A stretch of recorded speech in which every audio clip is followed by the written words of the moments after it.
We begin in the United States, where the Trump administration has now deported 2 flights of illegal migrants to Venezuela. Venezuelan leader Nicolas Maduro has in fact accepted the deportations after the flights landed in the country late last night. Now, according to ICE officials, the deportees include several criminals and gangsters and members of the dangerous Tren De Aragua cartel. This is the first action taken there at the El Paso airport in Texas.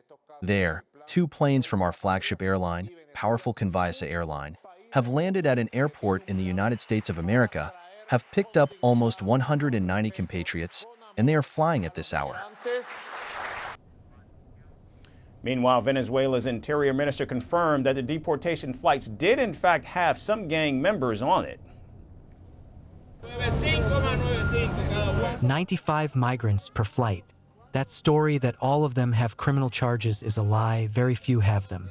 They are going to go through migration, we'll have a medical checkup, we'll interview them to know how they were treated over there. You heard they left their families behind back there, they were separated. Today, we are trying to reunite them. They love Venezuela. They are happy and they are going to eat arepas.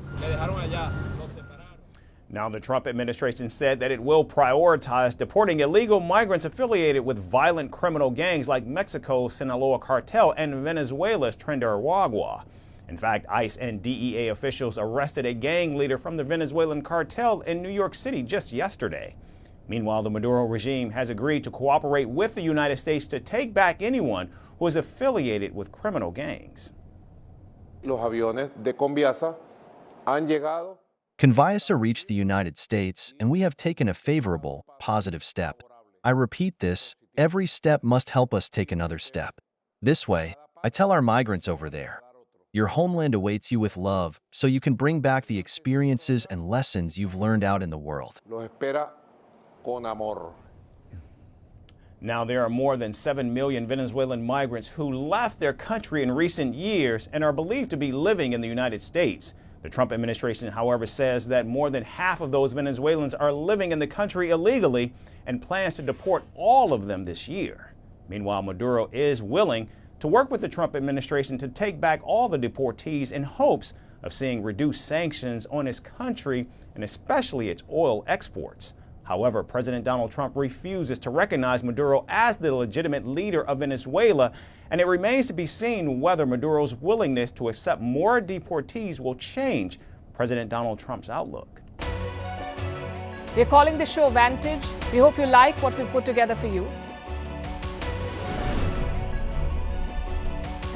Touted as the minimum defense from that video. India's neighbors were the first to send the special edition of Vantage live from the White House throughout this week. Yes, Hindu Mandir we're on our way to Tel Aviv. Measure, but it's also the perfect way to drive. I don't think that Prime Minister of Bhutan, Sherin Tagwe. Welcome to 60% of the world's office. Prime Minister Modi did the iron. We were actually How are you doing? How do you like? It's been 1 year since that meeting. Iron bars separate you from the outside. Out the vote efforts. Trump had, it says, and at $4.3 trillion. 300 billion by 2030. That's what we need to tackle climate change.